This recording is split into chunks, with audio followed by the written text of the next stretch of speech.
Please 2 minute. ये दुकान दुकान कैसे बन गई? दुकान भी बनाई गई है, दुकान भी बनाई गई थी। दुकान कैसे?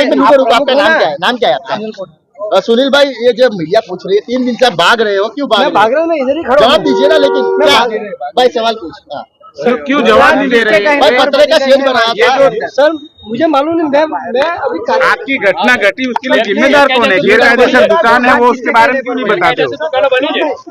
गैर कायदेसर दुकान बनी है ना, केम अरे कई सर, प्रेसिडेंट कौन है? बिल्डर के साथ मिलके मलाई खा रहे हैं क्या? आप अभी बोले प्लीज 2 मिनट।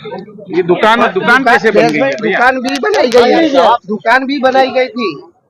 दुकान कैसे? आपका नाम क्या है आपका? सुनील भाई, ये जो मीडिया पूछ रही है 3 दिन से आप भाग रहे हो, क्यों मैं भाग रहा हूँ, इधर ही खड़ा हूँ। जवाब दीजिए ना। लेकिन क्या भाई सवाल पूछ क्यों जवाब नहीं दे रहे? भाई पत्र का शेड बनाया था सर, मुझे मालूम नहीं। मैं अभी आपकी घटना घटी उसके लिए जिम्मेदार कौन है? गैर कायदेसर दुकान है वो, उसके बारे में क्यों नहीं बताते हो? गैर कायदेसर दुकान बनी है ना, केम अरे कई सर, प्रेसिडेंट कौन है? बिल्डर के साथ मिलके मलाई खा रहे हैं क्या? आप अभी बोले दुकानों बनी के नहीं? गैर कायदेसर दुकान बनी के नहीं? दुकान गैर कायदेसर दुकानों बनी के नहीं?